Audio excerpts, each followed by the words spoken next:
It is beautiful to have the women and the men together. The women's group would have been earlier in January. Our retreat had conflicts in my schedule, hunting as well. So I don't know what it was, but I had different conflicts in the schedule. So I wasn't able to go to the women's group separately. Hopefully next year or some other time we'll schedule that. And so graciously we said let's put the two together, the women's group and the men's group. And it really gives a lot of strength to this meeting here. So God bless all of you for being here. And that's one thing I want to say too about Yoakum. You hate to advertise. I'm going to do a lot of advertising for a meat processor. So Willie Joe's processing. Okay, Willie Joe's processing. Well, I did go hunting this year, and I didn't get anything. I'm not a good hunter. I got shut out. My one shot bad.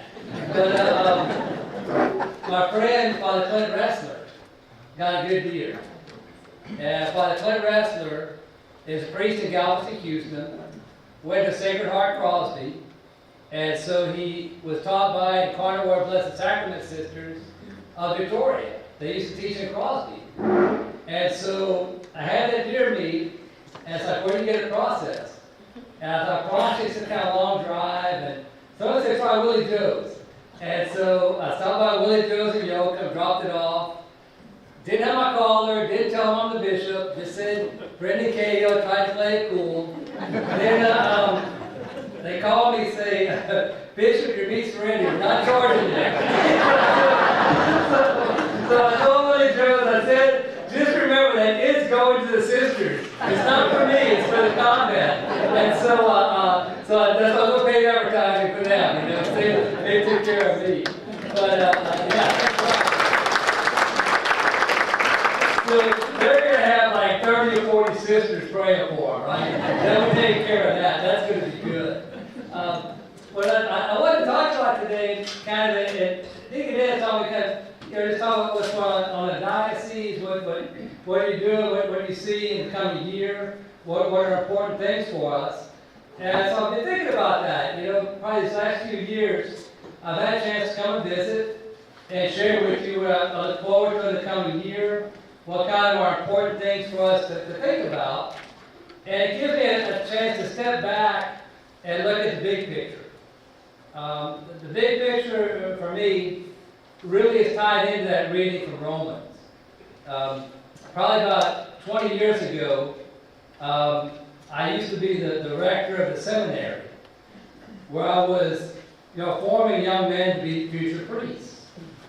And so the sense was, what would be a phrase of what you want for your priests? And I used that phrase from Romans 10 and said, everybody hears the word proclaimed. That if there's a goal for the Christian, it should be that everyone hears about Jesus Christ. That we go out and somehow, in whatever way, we preach that God has been so good to me, I want you to know about His mercy and His love. And in a way, talking to this young man, we're going to be our priests and our preachers. Talk about those different words, each one. I said, everyone. No exception. Don't think like I'm preaching to that group, everybody.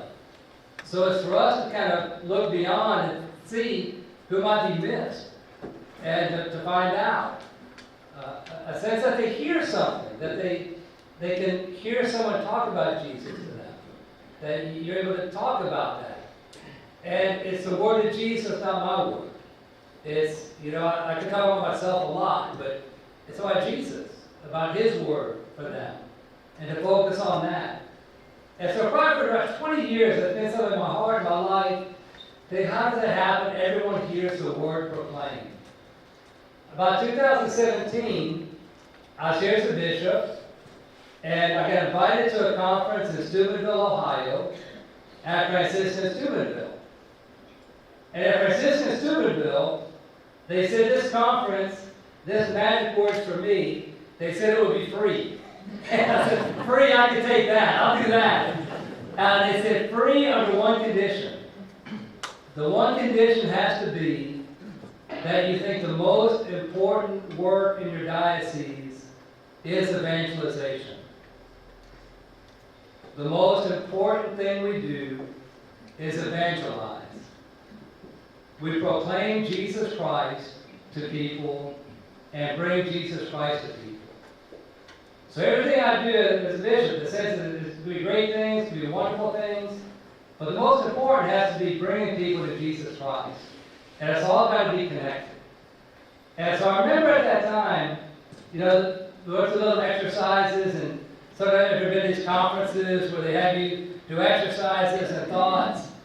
And they actually, to think of in 2050, what is your goal for the diocese? What do you think the Diocese of Victoria would look like in 2050? And I remember it didn't take me long to think about it. And it sounds kind of crazy, but this is me thinking. I said, well, there's about 300,000 people live in our territory. My goal would be that everyone had somebody knock on the door, say, hi, from the Catholic Church, this is our bulletin, this is what we have going on. Is there anything you need help? That everyone will have heard about Jesus Christ, would have heard about the Catholic Church. Somehow they would know that we're here, that we're in love with Jesus, and we want to invite them to that relationship. And in a way, as I say that, it's always interesting for me, not that everyone has to say yes. You know what I mean? Because not everyone will always say yes right away. But just that they've known Jesus Christ is present. And so in a way, kind of thought big picture how we would get there. Now, I kind of give this story, and I probably shared with you before, but back then, Bishop Gary was like my Vicar General. So I come back on fire from that conference.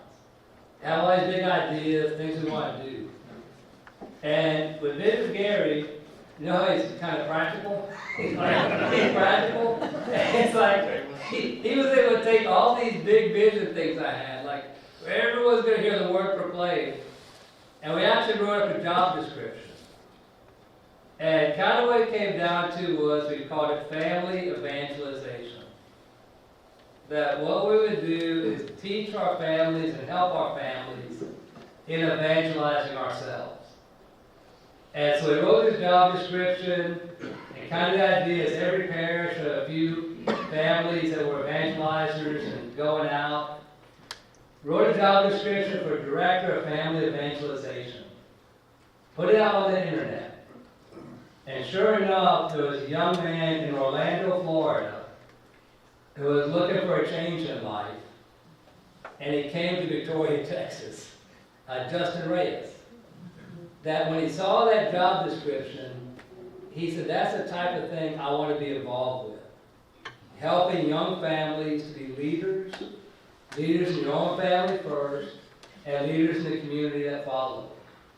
So Justin came here like about 2018, 2019.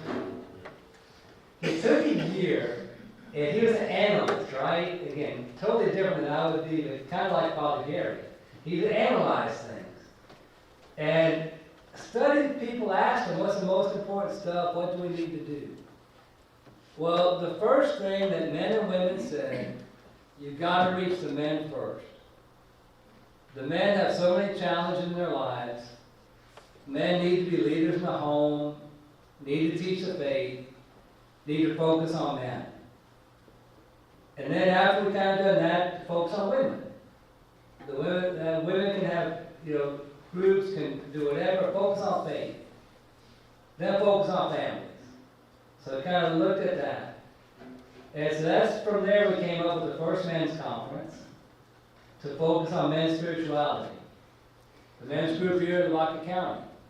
Focus on men supporting each other, be leaders in the home, fathers, husbands, focus on that. And then have women's groups developed. Women prayer groups, women Bible studies, women groups. In a sense, we're still in that area of unfolding, but focusing on intentionally saying Jesus Christ is most important for me, and I want to live my life in accord with Jesus Christ. And so each year when I come here, I like to remind you and me of kind of where we came from, kind of what our goal is here. Our goal is helping our families to be families grounded in Christ, and to help each other through the good times and the bad, to help each other through different things that we experience as we go through it. Now, as I think about that, I say, since that time, we've had COVID, we've had ice storm, we've had a lot of different things we've been through. And in a sense, there's a sense that Jesus Christ is present at each moment. And as we've come to grow in faith, hopefully that strengthens and deepens. Another thing I thought about over the years as we've grown, as kind of a look ahead each year, that also about that time, 2019 or 2020, that would be the first time the Rosary Congress. And so I thought about that. Going back to like 2017, I remember thinking to myself, of course, this is kind of practical for me planning. I said, if you're going to do anything, you have to have priests, right? You have to have your priests and deacons. And one thing I thought about, we had a lot of young seminarians then. I said, we're going to be okay with the number of priests. That's going to be good. And we're going to have deacons. The deacons coming in. I said, that'll be solid. And so one time, I heard about this idea of a Rosary Congress. And it was to take the week around October 7th, Our Lady of Victory, and have an intense time of prayers in presence of the Holy Eucharist, adoration, and praying the Rosary. And so kind of think of the spiritual sense of renewal, men's group, women's groups, family, focus on the Eucharist and Mary. And I remember bringing that idea up to the priest council, presbyteral council, that maybe we could do something in October where we commit that somewhere in the diocese, everywhere on the hour, someone's going to be praying a rosary in the presence of the Eucharistic Jesus. Pray for reparation for sins, for healing, repairing, the sins of bishops and of priests, the sins maybe against peace and the violence we've done, praying for God's reparation and healing for our world. Now, I remember when I brought that up to the priest, usually when a bishop brings up ideas to priests, they're like, nah, can't do it. Nah, good idea, bishop, try something else. I brought that up, and like across the board, that sense of devotion to the Eucharist and to the Rosary is something that the priests seem called to support. And every year we've done that, we've done something special. We showed a video called Power in My Hands with Philip Rivers, a beautiful video of the power of the Rosary. We had plays of Augustus Tolton, an African-American priest, had performances by this man we brought in. We had different things each year, but for me, the year is almost starts in October because of the sense that Eucharistic devotion and also the Rosary for us. And also it goes along as our call that as we proclaim Jesus, He brings healing. That we pray for reparation for sins in the world, and we trust in the sacrifice of Jesus Christ. In a sense, we give our hearts to Him. And we've been doing that now for about 4 or 5 years. And then, a couple years ago, we had in our diocese, we have God's Embrace has been here, stuck in here. And so people felt a call to start a healing center under the patronage of Our Lady, Our Lady's Healing Center. And so I've been thinking about that. That's it's true, we need healing. And to have a special place where we can go, where there can be retreats, there can be times of prayer, and to focus on the healing that we need and the healing we can give. And so Our Lady's Healing Center, you can look at that with God's Embrace and things that they've done over the years. And kind of for me, it starts seeing this broad vision of proclaiming Jesus is the Eucharistic Jesus, Mary our Mother guiding us, bringing healing to the world. most importantly through our prayer, but also through our actions and our presence to different people. So as we go forward, that's kind of my hope and prayer, that we keep kind of focusing on our families as those centers of faith and support each other. And that's the one deal.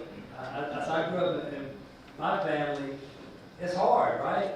And to acknowledge it's a family life is hard, it's challenging, but it's a beautiful gift God has given us to learn about love and strength for each other. And so for me, that vision of family evangelization has always been there since the start. The practical things that are kind of coming up in this year, there's a couple of things I just wanted to share with you about practical things in the calendar. I look ahead sometimes, and I don't know where I'm going to be tomorrow. I look at what's coming up, and one of the things I put on the calendar on March 7th, at Our Lady of Sorrows in Victoria, we're going to celebrate a Mass that's called a sensory-friendly Mass. And part of our thought of reaching out to more people is our families who have a child or the adult who has mental difficulties with the lights or the sound or the incense or things like that. And we can celebrate a Mass in a special way where people can feel more comfortable. And so last year we had a conference about it, talked about it. I finally got to start doing it, on March 7th. And so just to get a sense of what sensory-friendly Mass is. If you see it advertised and wonder what it is, it's a Mass where we actually turn down the lights because some people, the sensory of the lights bothers them, and the church is too bright. It's hard to be in the church because the light's too much. They turn the sound down. And I joke about that because I'm a screamer, right? I do real loud. But when I do a sensory Mass, I have to slow down and speak slower, clearer, more moderated. There's a different style of speaking because some people, the ears are bothered by the sound. The music for the Mass.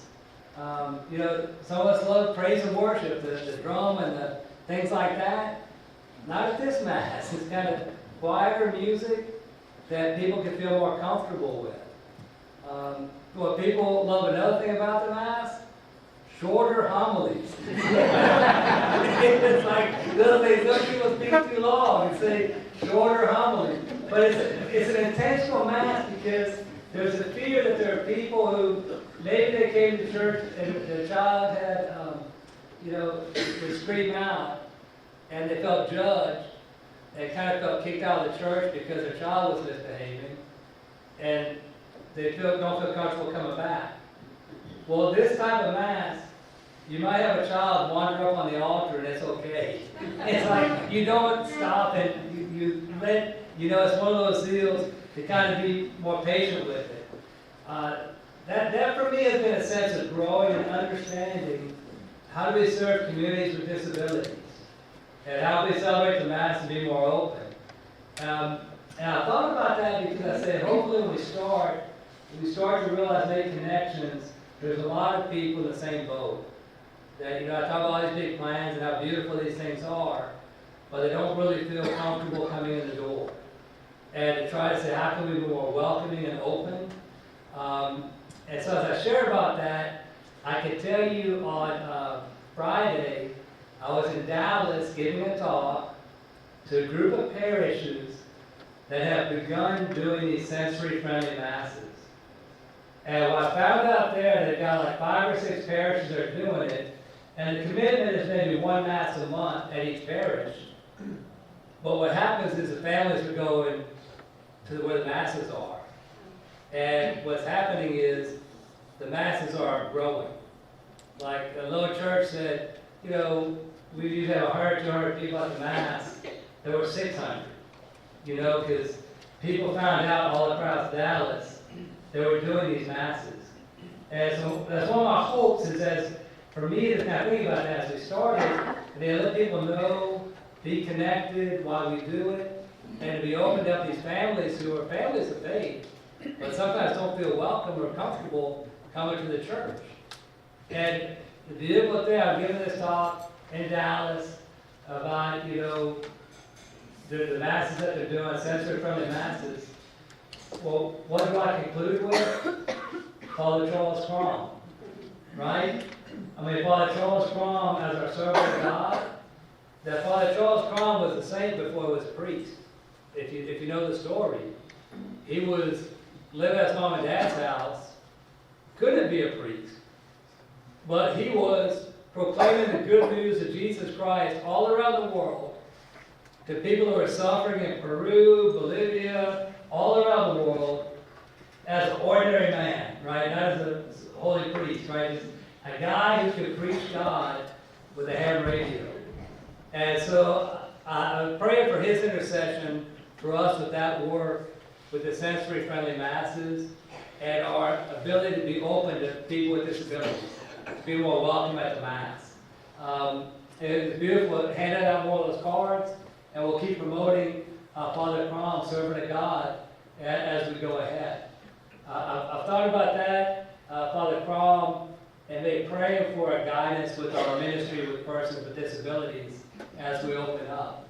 As I come here, right, and see you here in our area, other groups that are kind of on the outside, our prison ministry. The prison ministry has grown and developed. So on my calendar, I'll have coming up Holy Thursday. I go to the Stevenson unit, wash the feet of prisoners, and it's just incredible. Men who may feel like God can't love me. Jesus wouldn't care for me. If Jesus saw me, he'd hate me. And to bring to them, no, Jesus loves you. Jesus wants to heal you. We have there, I don't know if you're aware of this, we have the catechism every week with the prisoners.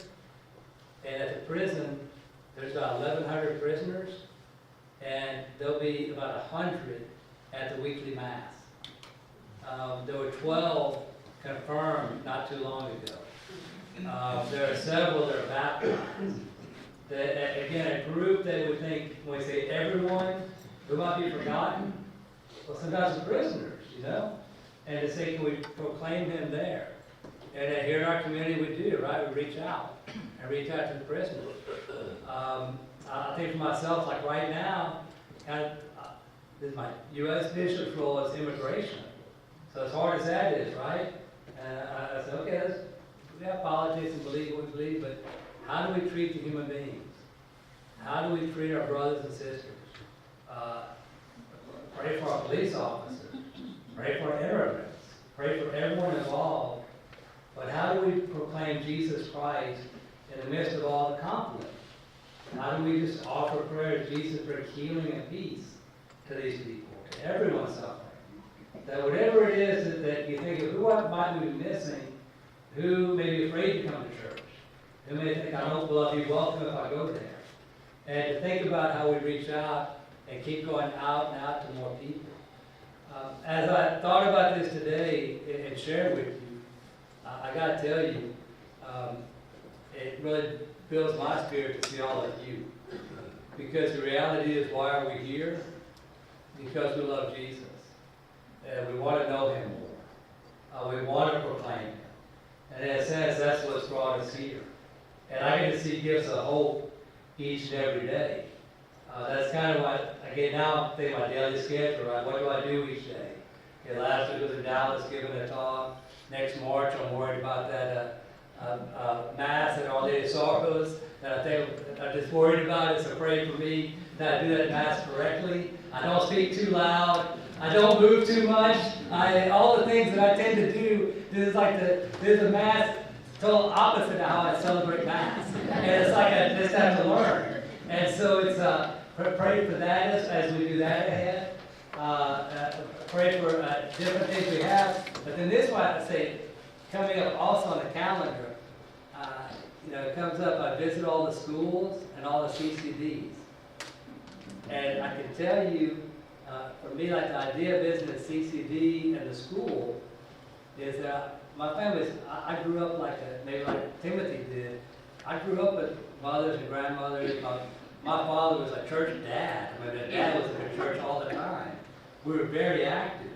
And so I always had the faith there. So I thought, how do you thank the catechists and thank the school teachers? And so as a bishop can visit and, you know, let them ask questions, let them have dialogue, see what they say. So twice last 2 weeks, CCD programs I visited, I don't know what you're teaching them, but I had like second or third graders ask me, who created God? I'm like, man, God was not created. It's like, it blows their mind. But that these young people are learning and that you're teaching. And so again, I'll have more of those visits coming up, where we can just try to encourage the young people to come and their parents to the CCD. And then with the schools, to encourage all those who are working with the schools, that we're blessed with that. The schools are solid, and we're really proud about that. So all of that, that's kind of the things I was thinking about today. I kind of lost track of time. I don't have a watch on me. It's 8:03, so we got like 10 more minutes. Is there any, I just would get any things you might want, or Deacon Dennis, you think I could, any things, other questions Bill might have, you think, or what do you think? Yeah, I think that this might be good to wrap it up. That really is what I wanted to share, but it's a lot of joy to be here with y'all. I pray for you every day.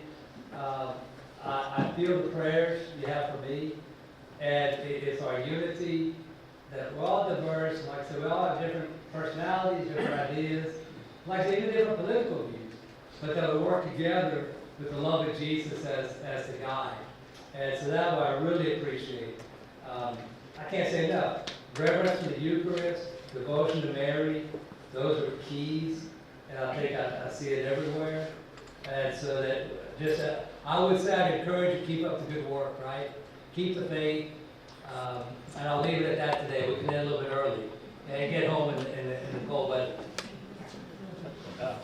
Bishop, and I think we've talked about it before, but I have found the radio station that is now here in Lavaca County to be very helpful, and in case everybody doesn't know about it, but there you go, evangelization. So if you know about this, what's the radio station? 91.1 FM. Again, all these things are, and that's what I say. It's like, for me, I'm just here. People have the ideas, right? So someone came down, and it was C-Red, right? C-Red radio. Red Sea radio. And they had the idea that College Station maybe had a station, and some other place, and they wanted to establish a radio station here. And I just asked the blessing. This isn't okay. And again, this is my cheap self. If you can pay for it, it's okay. I said it looks pretty expensive, but and sure enough, I said I'll help you out if you need me to say a good word for you. I wrote a letter about it, but sure enough, they came and they said, "We'll do it," you know. And they probably asked some of you for donations for it because they help us with this program. We think a radio station would be good. It would help people, and so they started about a year or two ago. September. So just September. This past all September here. All previous was planning. So September, it's a Catholic radio station, has solid content. I think back then it might have been some EWTN, some relevant, you know, a mix of Catholic broadcasting and also local Catholic broadcasting. So 91.1, but getting back to that whole thing of evangelization, like just as I said, be open to new ideas, and try to get the word out that Jesus Christ is alive and real, and to use what we can to do it. The radio station is doing that as well. And so 91.1, thank you. One of the Baptist preachers from our minister alliance said he listens to it.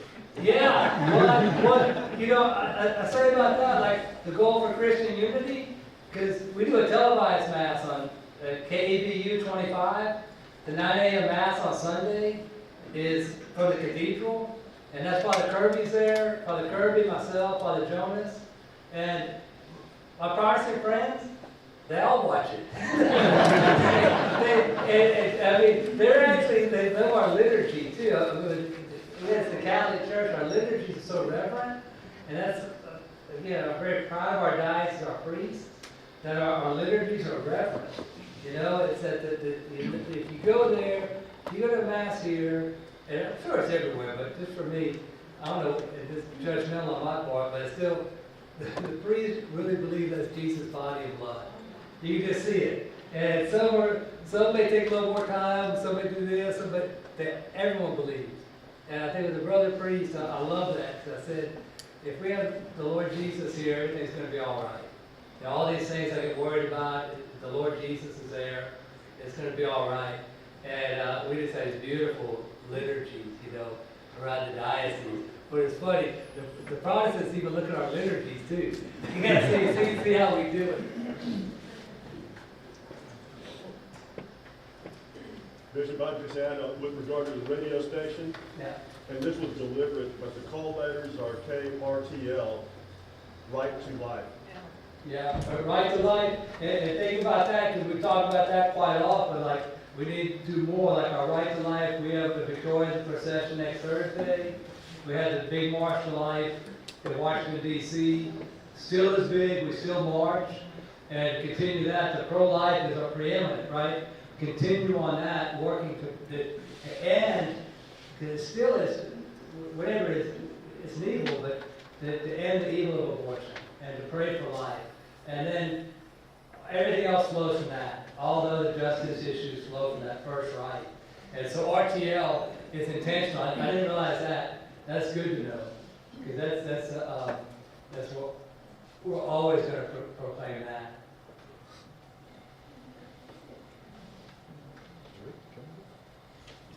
All right. Well, God bless you all. Thank you for your attention again. I think now we go to some announcements and wrap it up.